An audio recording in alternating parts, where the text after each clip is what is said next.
Good evening, everyone. I'll call the meeting to order, the June 9th Business Committee.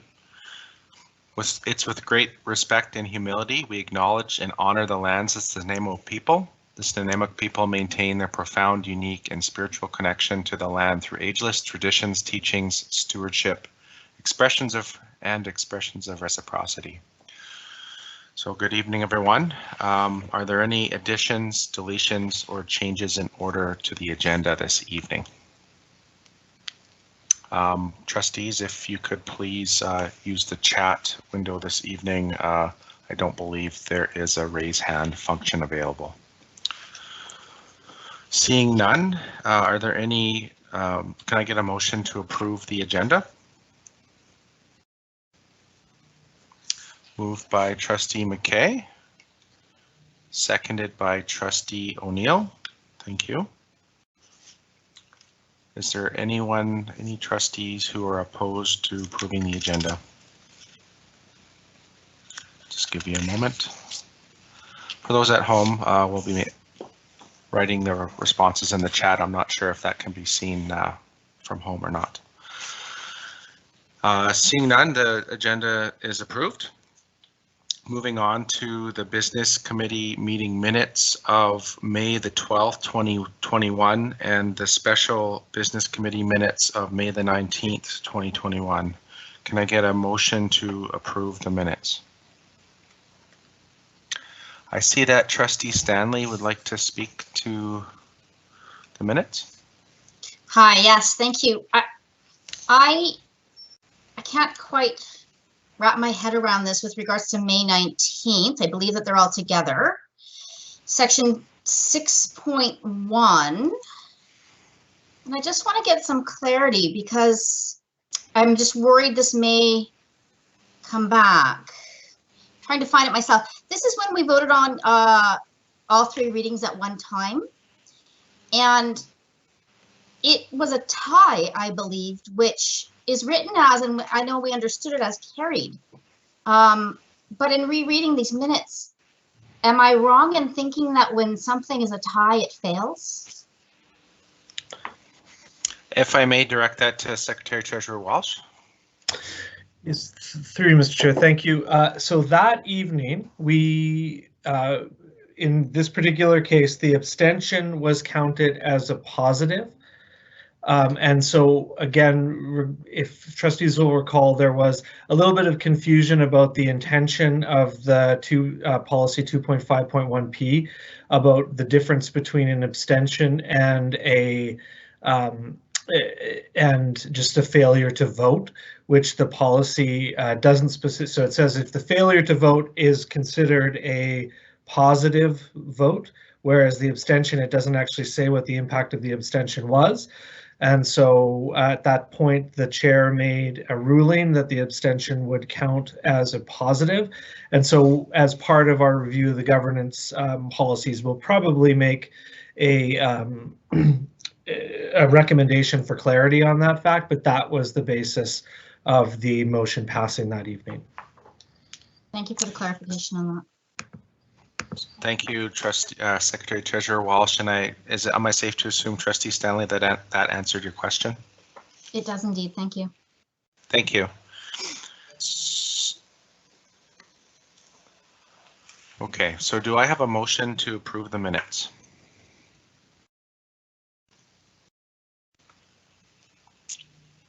Moved by Trustee O'Neill and seconded by Trustee McKay. Is there anyone in opposition to approval of the minutes? Seeing none, all the minutes have been carried. So just as to let you know, we have Trustee Berzovic who's joined us. Thank you. Good evening, Trustee Berzovic. Moving on to item 8.1, the AP regarding communications with public by staff, and I'll turn it over to Secretary Treasurer Walsh. Thank you, Mr. Chair. So I'm presenting this on behalf of the superintendent this evening. And so this AP, the board already has a policy with respect to how it responds to the public. But I think there was a noticeable gap that there wasn't a similar AP with respect to response. So what are the timelines? Who do we have to respond to? How are those responses going to happen? When do you not respond, etc. And so we've taken to drafting this AP to set some guidelines around that. You'll see the AP is fairly inclusive in the sense that there's definitions for folks to understand who it applies to, which would be everyone, but really it's more intended for the superintendent, secretary, treasurer, the kind of senior and upper management roles. We will, however, be bringing this out to the system after this meeting to talk about, and then as well as we anticipate probably there'll be some concerns or lack of clarity that as we implement. We may need to make a few tweaks, which we will do and make sure the board is aware. But essentially what this says to our community is you can anticipate a response and here's the areas that don't anticipate a response. So again, pretty exhaustive in the memo and in the AP itself, and happy to answer any questions. Sorry, I was muted.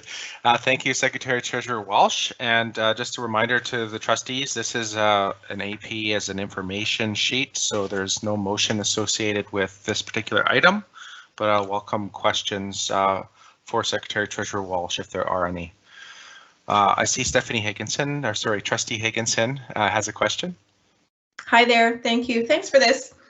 I just wanted to comment on page 15 of the and item number 5, when the AP does not apply, and it does say it's about social media, and it does say that they'll strive to respond, which I actually think that I've just had concerns that we're going to set up a precedent that parents can, or not parents, public, because I can't tell you how many times I've heard from people, well, I posted it on the, the school Facebook page or the PAC Facebook page, and why haven't I gotten a response? So I just want us to be really cautious that we're not setting up an expectation to the public that, posting something on social media is a form of communication that we should be responding to. So I understand that it says they'll strive to. I'm just concerned. I still want us to feel like we have to. That's all. Thank you. Through you, Mr. Chair, the intention was actually to be clear that don't expect a response necessarily. However, often I know Mr. Burgos and his team try to give information. Oh, what's happening at Dover? I read there's an expansion. Oh, here's a link to find out more information. Those types of things. Obviously, if my child has been treated unfairly at school, that's not going to be a social media type of response. And so, if that's interpreted to be broader than it is, then maybe that's something we would change if the expectation was there. Thank you. Thank you. And Trustee Higginson, is there, I guess you don't need a follow-up at this point? No. Thank you. Okay. So thank you, Secretary Treasurer Walsh, for your work on this. I think it looks good to me, and we'll see. I guess this will come forward to the board. Is that correct? I don't believe, sorry, through you, Mr. Chair, I don't believe so in this particular circumstance, given its information. Okay, thank you. So moving on to item 8.2, enrollment growth and space requirements. Back to you, Mr. Walsh. Thank you, Mr. Chair. So the memo outlines that we're still seeing the impacts of COVID on growth in the sense that we have a number of schools at this point that are actually under where we would anticipate that they would be. So for instance, Fairview, Ladysmith Primary, Georgia, Coltai, Ladysmith Intermediate, Rock City to a certain extent. And we have a few schools that are looking like they're over projection.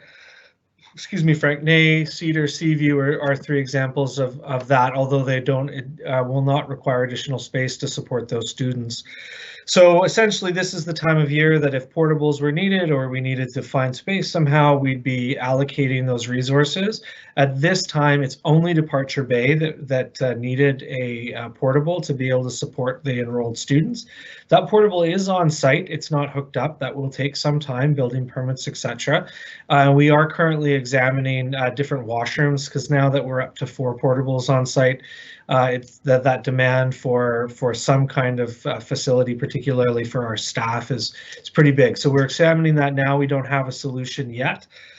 But also just to say that this is also, if we get a large influx of students, we do have a fairly limited runway to be able to address that if it's a portable required to be able to support that additional class. And so I just wanted kudos to Mr. Davey and his team who are busy reaching out to parents to make sure, to confirm, are they going to be at DL? Are they going to be at ICE? Are they going to be back to the bricks and mortar to really try to get a sense of where students are going to be and make sure that we've got appropriate staffing in place. So we're ticking along, I would say, reasonably well given COVID, and that would be the extent of the report. Thank you, Secretary Treasurer. So I see that Trustee Higginson has a question. Hi, Trustee Higginson. Sorry, I'm the question person tonight. I'm wondering, I got asked a question, was either at a PAC or at DPAC, and I can't remember, about what our status is on out of catchment. I know on our website we have the letter applying to the 1920 year. So I wonder if that's still in place and if there's going to be out of catchment reviews or accepted this year. Okay, so at this point, information, yeah. Sure, through Mr. Chair, I would suggest that at this point we're too early. So in the sense that, we still have kids streaming into schools, and of course, we still have capacity issues. Even if we had a portable that was available, we still have technical capacity issues. I'm not sure if Mr. Davey wants to respond further, because I know each application is reviewed, but I don't, Mr. Davey? Yeah, thank you, Secretary Treasurer, and through you, Mr. Chair. In response to the question, our procedures would have us indicate that June 15th. So we've already spoken about the June 15th date for families to indicate from Island Connect Ed if they're returning to schools.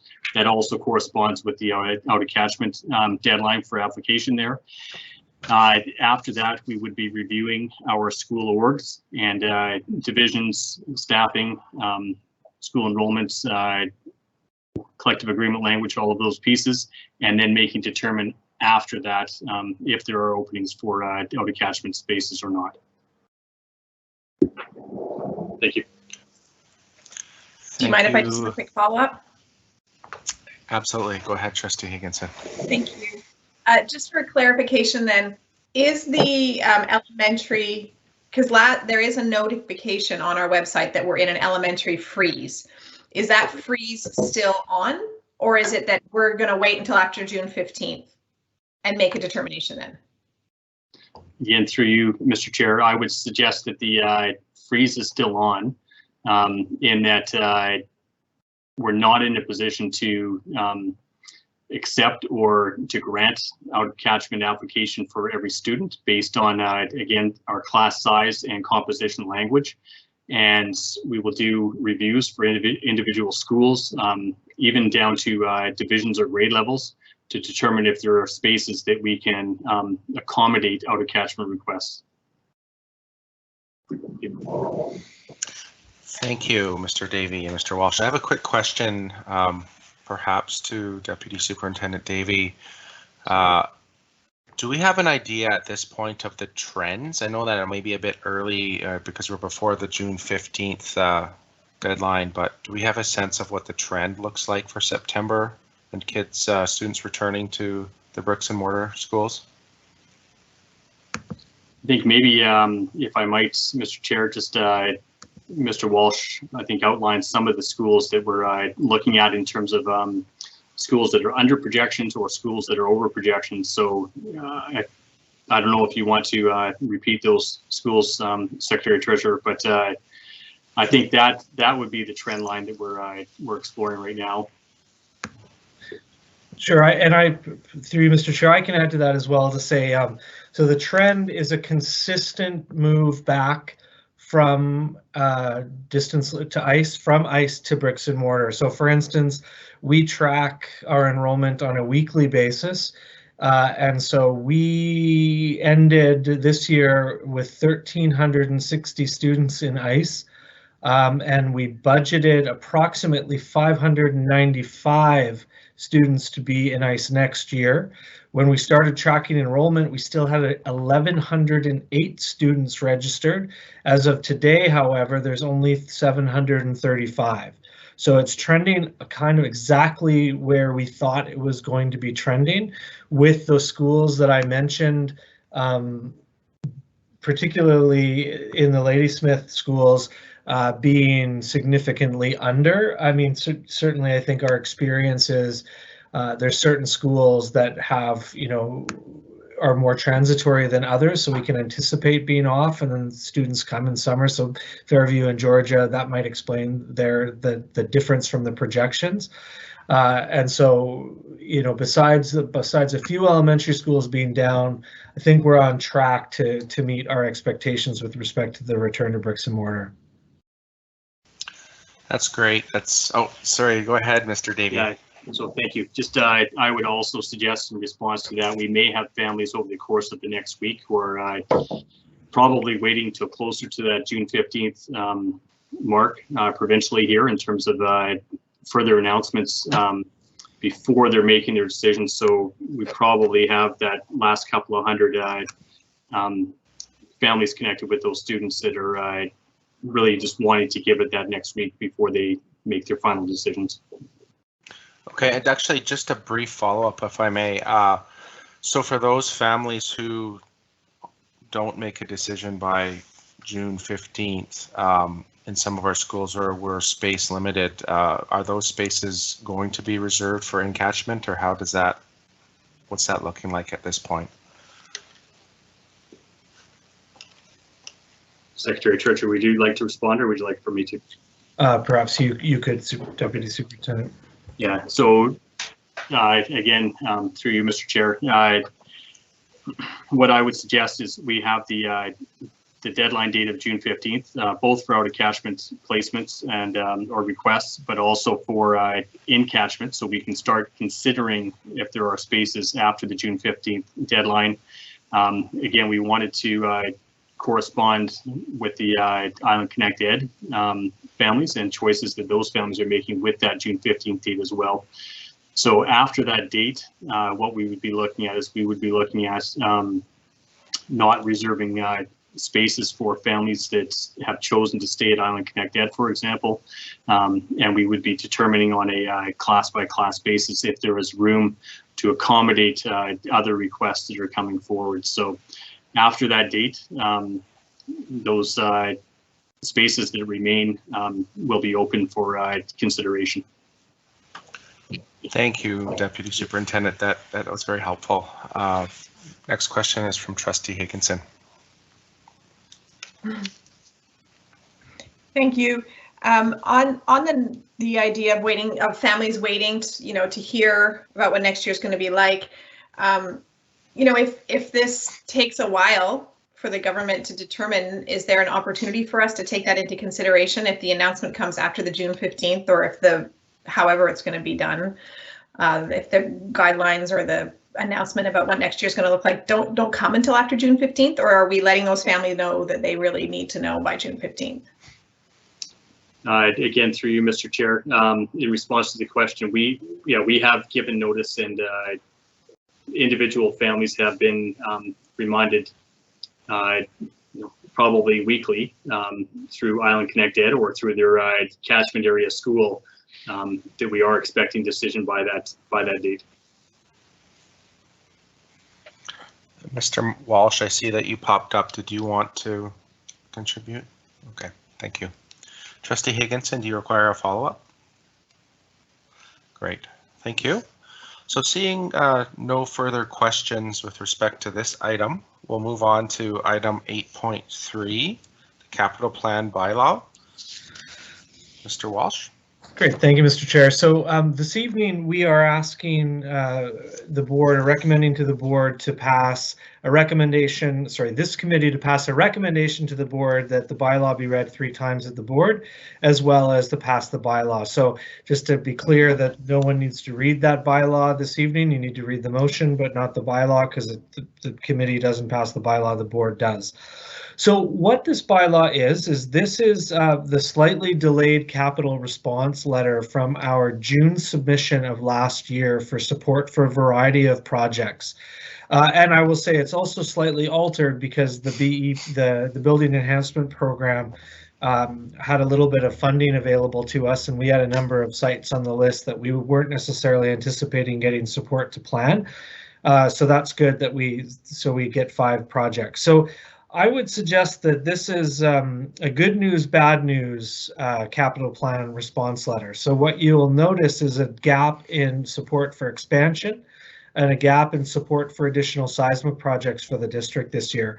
What we understand is that there is a lot of cash flowing in capital around the province right now for previously supported programs. And so the cash flow on those projects kind of limit what might be able to be expended next year. So this does, again, when trustees are talking to the political colleagues to put some pressure that said, Nanaimo did, we very much appreciate what we got, but there's certainly some heavy work to do in ND and in Ladysmith, etc. So what you'll see is the listing of the capital that we've received. So great news, it's $1 million for Solaris HVAC upgrades. So that'll be done next year for everyone to return for modern HVAC and a modernly seismic enhanced school. Number of building enhancement projects that are listed, the 5 schools that are listed there. Pleasant Valley, a slight upgrade to the HVAC system. It was able to handle the modern COVID requirements, but again, just making it even better. I'm not going to talk about the playgrounds because that will be announced separately, but it is on the list there. And then 2 more buses that we're getting support to replace. And we'll be looking at our local capital to be able to increase the cost to be able to make those both electric. So what the ministry does is they support the base value of the bus. Then there's a variety of programs that districts can access through both provincial and federal government if we indeed needed to be able to get support to get them to be electric. So we have no intention of getting diesel buses. With 178, we intend to go find additional support to go get 2 additional electric buses in line with the facilities plan. So again, we certainly were hoping for seismic. We were realistic that maybe it wasn't ND's year, but we feel like we're making headway in that discussion, and so please keep those conversations going. Happy to answer any questions, but the recommended motion is there. Thank you, Mr. Walsh. So as Mr. Walsh had said, there's a motion for consideration by the committee on your agenda, and we'll open up for questions before we consider the motion. So first on our list this evening is Trustee Stanley. Hi, thank you. So through the chair to Secretary Treasurer Walsh. In reading the report, I had 2 questions, but you answered one. So 3 cheers for electric buses. But when I read the buses and when I read the Quarterway piece, I was confused because I wasn't sure if those were the things that had already occurred this year. So you've clarified that about the buses, that they're getting 2 more. Great. This Quarterway accessible playground, is that in addition to the anthill that's called there? That's what the kids call it now, that was installed this year?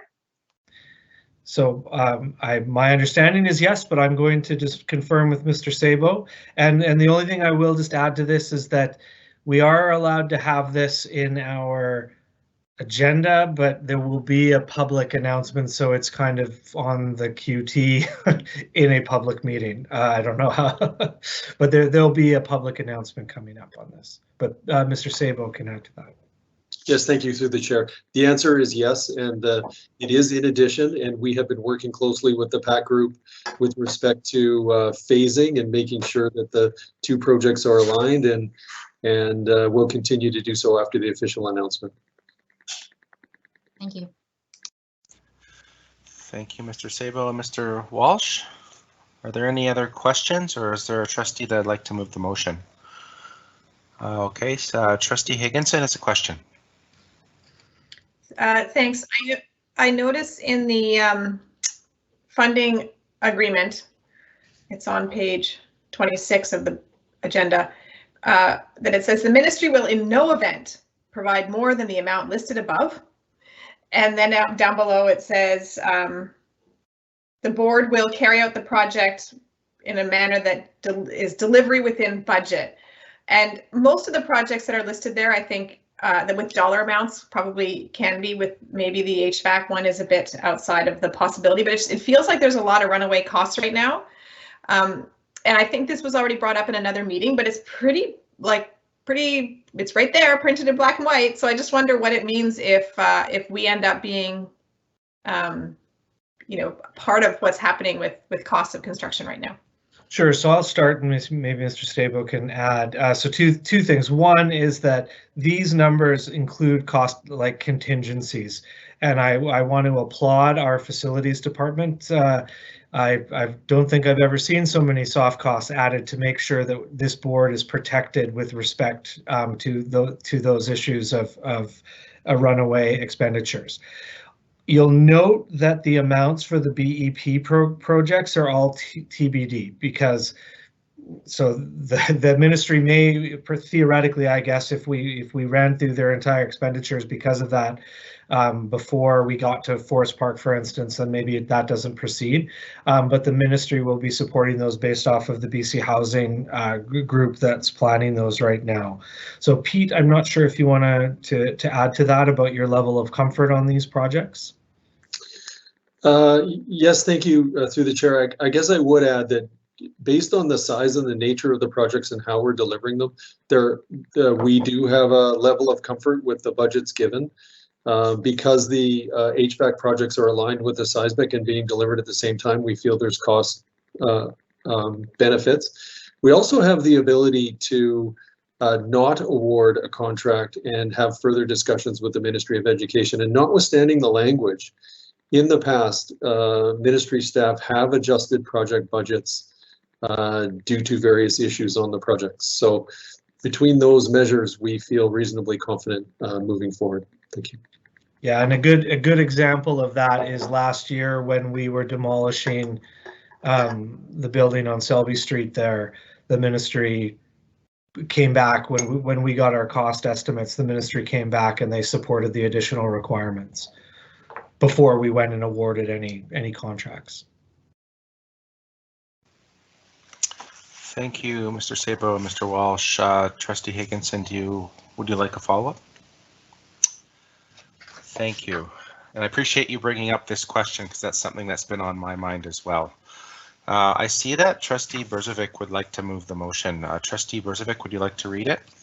Yes, please. Recommendation that the Business Committee recommends that the Board of Education of School District number 68, Nanaimo Ladysmith, give all three readings of the capital bylaw number 2021/22-CP SD 68-01 in one meeting and adopt capital bylaw number 21-22-CP SD 68-01. Thank you, Trustee Brzovic. The motion's been seconded by Trustee McKay. Do we have any trustees that are opposed to the motion? Just give everybody a moment. Seeing none, the motion carries unanimously. Thank you, Secretary Treasurer Walsh and Mr. Sabo for your work on this. Moving on to item number 8.4, the 5-year capital plan submission. Back to Mr. Walsh.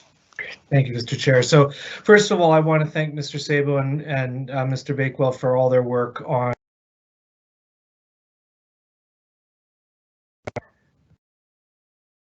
Sorry, I want to start off by thanking Mr. Sabo and Mr. Bakewell for all their work getting this this ready for this evening. And I also want to just acknowledge just a bit of a disconnect. And so this is the first time that this document's going to be coming to the board with the long range facilities plan in place.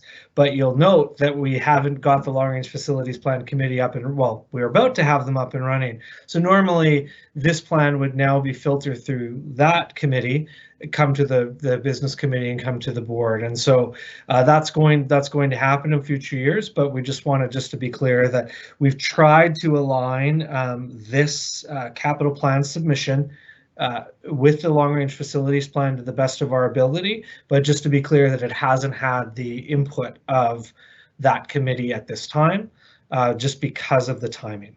So what we're looking at this year is a capital plan submission. So we just passed or recommended to the board to pass the bylaw that essentially is the ministry's response to our capital plan submission of last year. So now we're going to submit this plan. We have until July 31 to get it to the ministry. And so we submit this plan and the ministry comes back next year and their capital plan response next year will be in response to this ask. So there's a slight difference, however, and in this year, the major capital programs are all going in July, and then the minor capital programs can come later. So what you don't see is if we're asking for an energy project, if we're asking for a building enhancement project, if we're asking for the smaller projects, they are not in this document. They will come to the board in September. So that's something different because we have till the end of September to get those to the ministry. And the reason being is that it takes the ministry a lot longer to be able to respond to major capital than to minor capital. So that's a difference. So you'll recall that the major capital are site acquisition, and we have not applied for that very recently, I believe. Expansion programs, seismic mitigation, and replacement programs as well. We'll talk about replacement in a moment. We have not focused on replacement, and we'll talk about why in just a second. So what we've done is we've taken the enrollment projections from Beauregard for the short term, and then the liquor projections that are attached to the long range facilities plan for the longer term. The reason that we've done that is because the Beauregard reflect the cross-boundary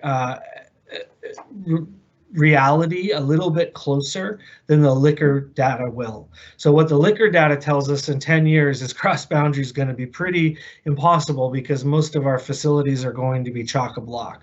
Whereas right now we actually still have a lessening amount, but still a significant amount of cross boundary. And so that reflects a bit of the difference. So for the short-term planning, that's what you're seeing with respect to us using Beauregard for that. So with respect to site acquisition, so you'll see we've got five site acquisitions that we're looking for support with. And so this is Departure Bay, Chase River, Pleasant Valley, Bayview, and Dover Bay. And what we're trying to do with this is not only get ministry support for site acquisition, and in reality, if we were to get any, we'd probably get Departure Bay, if any. But what this also does is it shows that our local partners that the site acquisition charge is required. And frankly, if we don't have the site acquisition charge in place, the ministry won't even consider funding a site acquisition. So we need to get that across the finish line, and we feel like we're pretty close, and really express appreciation to our partners' openness to that. So that's just a little bit of background. So Departure Bay, the idea there is that you'll see we're going to talk about it with respect to expansion. We've already talked about it with respect to putting a new portable on the space. The school is not built to house the number of kids that are going to be there. It's frankly not built for the number of kids that are there right now. And so if we are going to expand, or if we are going to, theoretically build a new school or what have you, we are going to need land. So if it's Departure Bay getting expansion, we need to do something about the parking.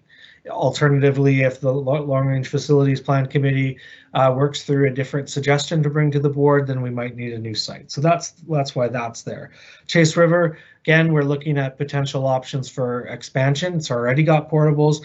It's a fairly small site, and there's some, so we might want to look at expanding there, or alternatively, again, going and getting another site in the event that, say, Sandstone expands, and we have opportunities there. Pleasant Valley, trying to tell the ministry, looks like we're going to be 100% over capacity in a decade, so we better have our eyes on a solution. Bayview, again, based off of what's happening with growth and numbers, we've put that on there. Obviously, well, not obviously, but our Beauregard numbers are not showing the significant growth that the liquor numbers are. But I think what we see on the ground and what we see from development in that area supports increased enrollment there. And certainly the site does not support increased enrollment as it stands. And then finally, Dover Bay and Wellington, we know where the numbers are going. We know where the growth is happening, and so we're thinking that we want to be proactive in highlighting that we may need additional land to support secondaries. So that's the purpose of the site acquisition planning. With respect to expansion, you'll see again, we've got we've got 4 on the main list. Then we also have a number of schools that we're also highlighting that we think are going to require expansion in the short term. So Departure Bay, again, number 1 for the reasons that we've talked about. And the idea is that if the ministry supports this, which we are very optimistic that they're going to be helping us soon in the north side of the district particularly, is that the LRFP committee then gets together and says, okay, well, how is the best way that we are going to meet the needs of our communities? It doesn't have to be an expansion. Maybe it's a new site. Maybe it's a change in boundaries and a small expansion. Maybe it's looking at Hammond Bay and how the lottery system is or how it's structured. Like, there's a number of different levers that we can take. And again, just by asking for expansion doesn't automatically mean the school is going to get bigger. It means that the ministry is going to fund us to address the capacity issue. And I really want to highlight that when I talk about Ladysmith Primary and Nicole North Oyster. And then you'll see it in we talk about Ladysmith Intermediate later.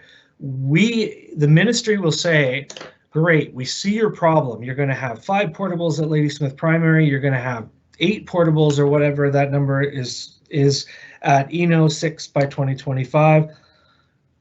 Here's the money for expansion. And then when the subcommittee, particularly in Ladysmith, gets together, they have that opportunity to say, well, no, why don't we build a really, the same site at Ladysmith Intermediate as a new school with its seismic, and that works for the community, and we think that's great. Or, any one of those different alternatives that's available. So this doesn't preclude something different. It just means that money is going to come to support capacity. And then Chase River is there. Again, it's got portables. We have the opportunity, hopefully, to work with our partners at the city to do something interesting there. And so Chase is prioritized also because Chase is on the seismic list, and we'll talk about that. And then if you look on the next page, on page 5, we've got the sites that we know are going to continue to grow, both by our external enrollment projections as well as Beauregard. Notably, Dover, we're projecting 10 portables needed by then. That's after the expansion that we've just been approved for. And so that's something that we're keeping our eyes on closely. And then there's a number of others. Pleasant Valley is there. Randerson is a good example of where Beauregard is showing a bit more growth than perhaps than Liquor is, and we want to get a sense of where that's going to go. Then under seismic, to align with our LRFP requirement, NDSS is number 1. And with everyone's lobbying and positive comments to our, to staff and we're talking to staff, you're talking to politicians, is we think that despite the fact that they've got tight budgets right now, because there's a lot of big projects happening in British Columbia in the school system, 4 years from now, those projects are going to be out of their tunnel and the money should be available. And so we've kind of done the math to realize that if we apply this year and then they approve it in March, It will take us a year of planning, and then finally in year 4, the build would start. So that's plenty of time for the ministry to have enough capital to support us. So whenever you're talking to our MLAs, our city council, whoever it is, we can talk about we're ready and willing to get moving on the planning of a new ND. Ladysmith Intermediate, again, I talked about some opportunities there, working with the subcommittee of the LRFP to come up with a really good solution to a school that needs to be addressed. Departure Bay and Chase River are on there because, again, if we're going to be expanding them in some way, well, we darn well should be doing the seismic. So Hammond Bay is a great example. We're expanding it right now. We're going to come back 5-10 years, and then we're going to do the seismic, unfortunately. And then there's a number of seismic projects that are small in nature, and we think easily affordable, and we're able to deliver if need be. And then there's a few smaller seismic projects. To note, we do not have any replacement facilities on the capital plan. Yes, we are talking about replacing ND and replacing Ladysmith Intermediate. Associated with seismic. Really at this point, given the capacity needs around the province and given the capacity needs in this district, asking for a replacement school outside of one of those other programs is unrealistic in our opinion, and therefore would take up unnecessary time and focus when the ministry is reviewing our plan. And so therefore that's why there is no specific replacement requested outside those programs. So Pete, I'm not sure if you want to add to that, or we should just.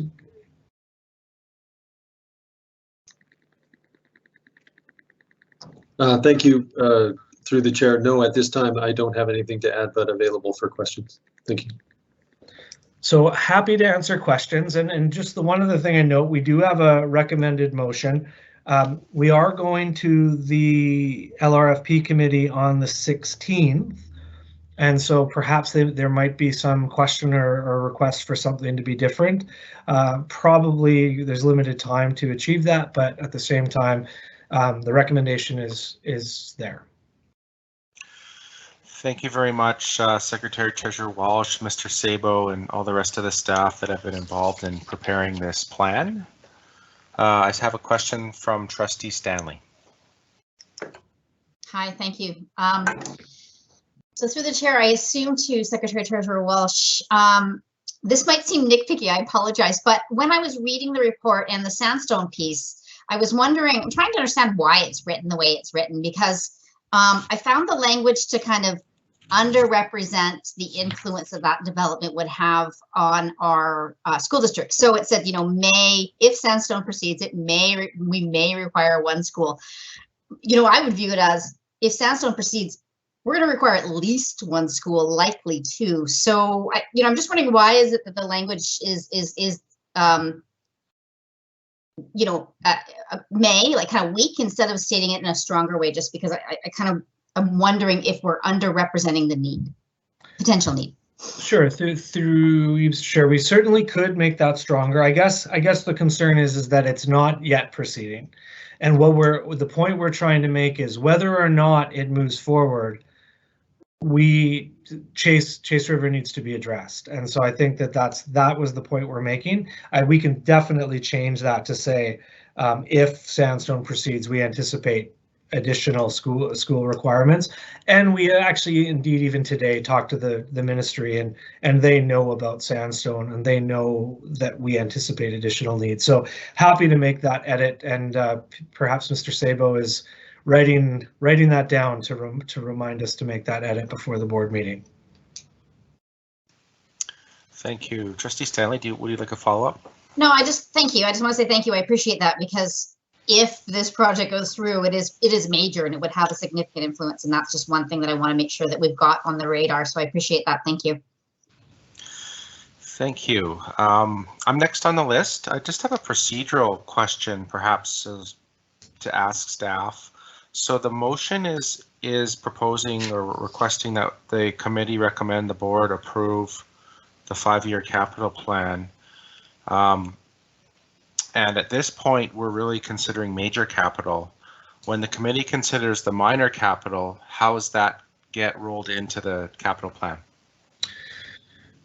So through Mr. Chair, and perhaps Pete can add to this, this is new this year. So what we anticipate is that we come back in September, and hopefully, again, the LRFP committee will have had its eyes on it, and perhaps the Environmental Sustainability Committee as well, because there might be an environmental project that that committee may want to highlight. We would come back to the Business Committee, and then I'm assuming it would be the same motion that would be required in September, but just for the minor capital. But haven't done this one before because it's new. Mr. Sabo, do you have a different understanding? No, through the chair, no, that would be my understanding, that it's new. We'd get more instruction, but it would be essentially a duplicate of this process. Thank you. I guess we'll be going on this journey together, so I appreciate that. So are there any other questions for staff at this point, or do we have a trustee that's willing to move the motion?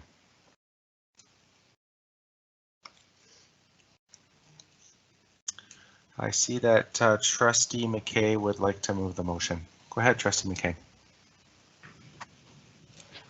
Hi, Chair. Thank you. That the Business Committee recommends that the Board of Education of School District Number 68, Nanaimo Ladysmith, in accordance with provisions under Section 142(4) of the School Act, approve the proposed 5-year capital plan for 2022-2023 as provided on the 5-year capital plan summary for 2022-2023 submitted to the Ministry of Education. Thank you. Motion's been seconded by Trustee O'Neill. And would you like to motivate the motion, Trustee McKay? Thank you, Chair. Only to say that I appreciate the work that's gone into the capital plan, and I look forward to seeing what the thoughts are from the Long Range Facilities Committee. Thank you. Seeing no further discussion, I'll call the question. Is there anyone opposed, any trustees opposed to the motion? Seeing none, the motion carries unanimously. So thanks again to staff for all their work on this. Moving on, we have, oh, sorry, Mr. Walsh, would you like to say a few words? Just briefly, if that's okay, Mr. Chair. And so Sure. just to say that I think we can see what our capacity issues are coming, and I do really want to recognize that the Ministry of Education, I think, has a clear vision of our capacity issues as well. And so please do not hesitate to reach out if you have questions about the plans that we're submitting, and because it's really important that there's going to be a full court press between staff to staff and politicians to politicians and community members, etc., that every time you're having those conversations, and I know you're talking about education, hopefully more than you're talking about capital, to make sure just to offer our services to give you as much information as we possibly can to arm you with what you need to get us over the line on some of these projects. Thank you, Mr. Walsh. So moving along, we don't have any correspondence referred from the regular board meeting. Item 10, no unfinished business. No new business. Do we have any questions, Ms. Matthews, in the chat? I don't think so. And just to wrap up this evening, I'd just like to make one acknowledgement that we have, is my understanding, Mr. Zvier with us this evening, and it may be his last business committee meeting that he's attending as a CUPE representative. So I'd just like to thank Mr. Zvier for his many years of service and dedication to the district. And in my short time here, I've come to know Rob a little bit, and really I do appreciate his perspectives and his contributions to the committee and the board and the district overall. So thank you, Rob, for your service. Can I get a motion to adjourn? Oh, Mr. Zvier, would you like to say a few words before we move on? That would be fantastic. Sure, if I could. Thank you. And yes, it is my, I would say, my last meeting. I'm attending an official role as the president of CUPE Local 606. I may be in the audience once we get to these face-to-face, just so I can, I don't know, search to see whether I want to fall in a different place in the future. And as I say, somebody that's probably attended, and I'm going to just hesitate, it's well over 700, probably 800 meetings over my career with the school district.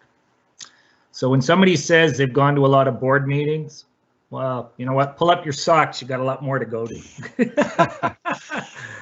That's amazing. Yeah, and it's been a long time, and I appreciate you know, being through all of this.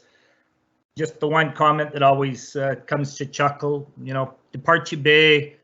I just look back at the last 5-year plan that was previously was a school that was going to be closed. Now it's a school that's rocking and an expansion required. So, I mean, I'm going to say good foresight for not closing it, and off we go. And I hope we don't have to make decisions to close schools, because we are going to find that some of those decisions, although they were older buildings, may hinder our ability to grow in the future. So thank you for everything.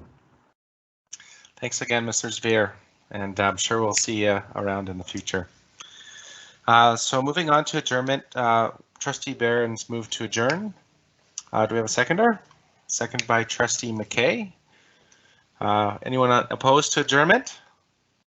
Seeing none, the meeting's adjourned. Thank you, everyone. Good evening.